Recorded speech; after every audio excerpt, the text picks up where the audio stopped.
Dans ce document à savoir numéro 4, nous allons parler du condensateur.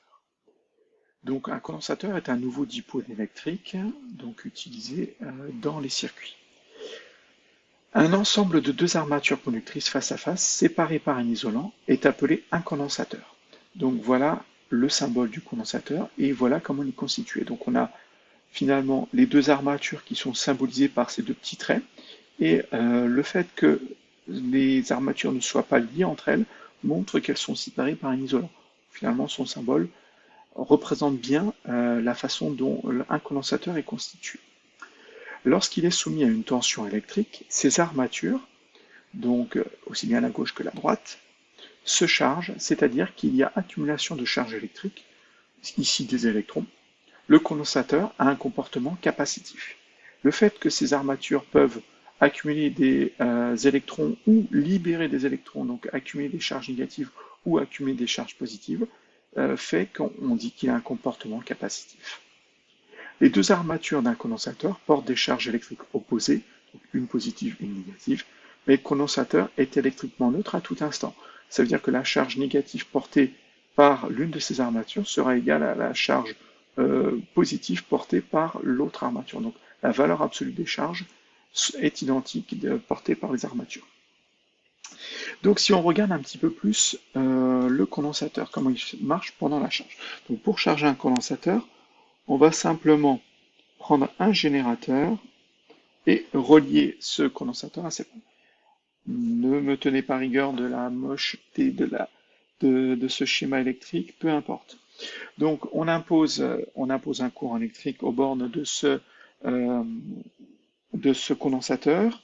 On va avoir un sens du courant qui va être comme ceci, qui est déjà représenté I. On va avoir une tension à ces bornes qui est ici UAB ou UC, peu importe. Qu'est-ce qui va se passer? Ce que vous devez savoir, c'est déterminer le sens des électrons et le sens de déplacement des électrons, et donc savoir quelle armature va être positive et négative. On parlera d'armature A, celle qui est reliée au point A, d'armature B, celle qui est reliée au point B. Donc, je vais d'abord représenter le sens des électrons. Le sens des électrons, les électrons vont dans ce sens-là, c'est-à-dire opposé au sens du courant. Maintenant que je sais dans quel sens vont les électrons, je vois que les électrons vont venir s'accumuler sur l'armature B et donc vont venir quitter l'armature A. Voilà pourquoi l'armature A du condensateur sera positive. Donc on aura une armature négative, une armature positive. Attention, il y a un isolant électrique entre les deux armatures. C'est-à-dire que les électrons s'accumulent sur l'armature B parce qu'ils ne peuvent pas aller à l'armature A. Ici, il y a un isolant. Les électrons ne peuvent pas passer. Donc, c'est parce que cette plaque ici, cette armature, va pouvoir accumuler les électrons que le courant va pouvoir circuler pendant un laps de temps assez bref, le temps que le condensateur se charge. Dès qu'il est chargé, le courant ne circule plus. C'est-à-dire que dès que sur cette armature, le nombre d'électrons a atteint son maximum, eh ben, les électrons ne pourront plus venir s'accumuler ici, donc ne pourront plus circuler. Et on dit que le condensateur est chargé. Et quand le condensateur est chargé, I est égal à 0. Le courant ne circule plus dans ce petit circuit. Ensuite, si on va voir maintenant, on parlait un petit peu de la décharge du condensateur. Donc le condensateur se décharge lorsque initialement chargé, donc bien sûr il fallait charger le condensateur, il est placé dans un circuit électrique dans lequel aucun courant ne circule. Donc là, il va falloir soit retirer le générateur, soit avoir un générateur qui ne délivre aucun courant, c'est-à-dire éteindre le générateur. Les charges accumulées sur les armatures quittent les armatures et en fait on va voir ce qui se passe sur un condensateur chargé.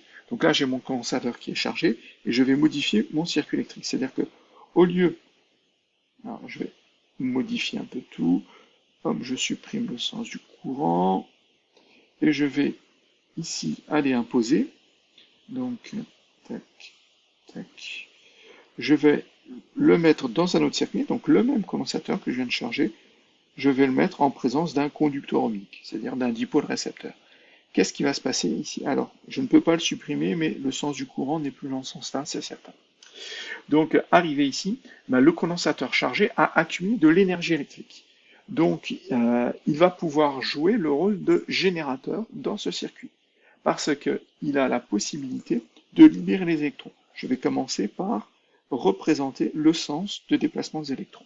Les électrons s'étant accumulés sur l'armature B, ils vont pouvoir circuler dans ce sens-là pour revenir à l'armature A et donc finalement décharger. C'est-à-dire que les électrons vont petit à petit quitter ici, donc la charge de cette armature va diminuer, diminuer, diminuer, et ici les électrons vont venir compenser les charges positives, donc la charge positive de cette armature va diminuer, diminuer, diminuer, jusqu'à s'annuler des deux côtés.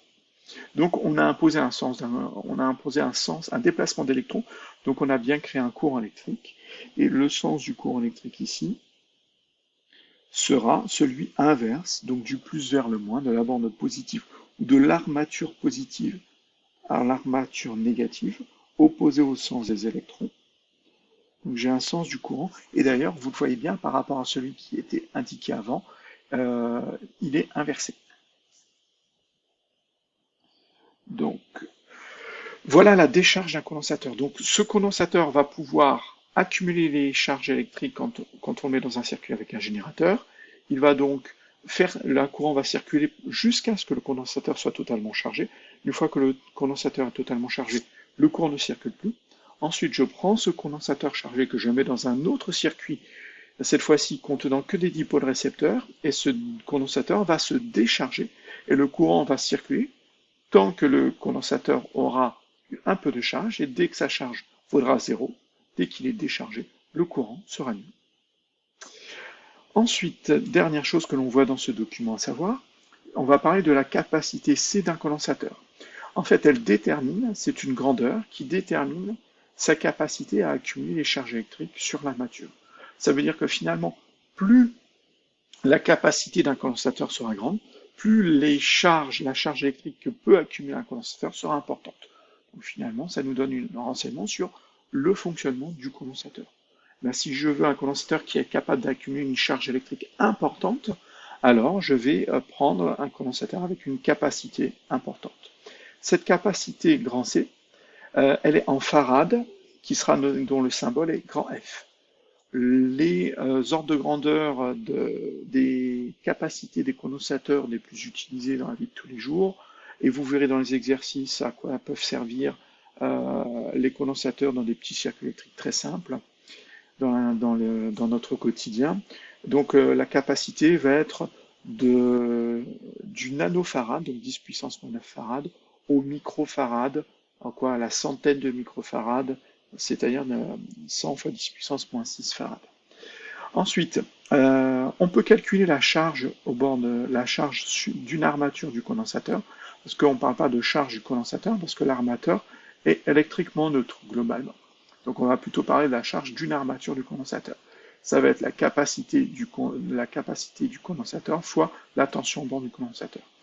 La charge sera en coulombs. Attention, grand C ici représente la capacité en farad. Le grand C ici, c'est l'unité de la charge qui est en coulomb.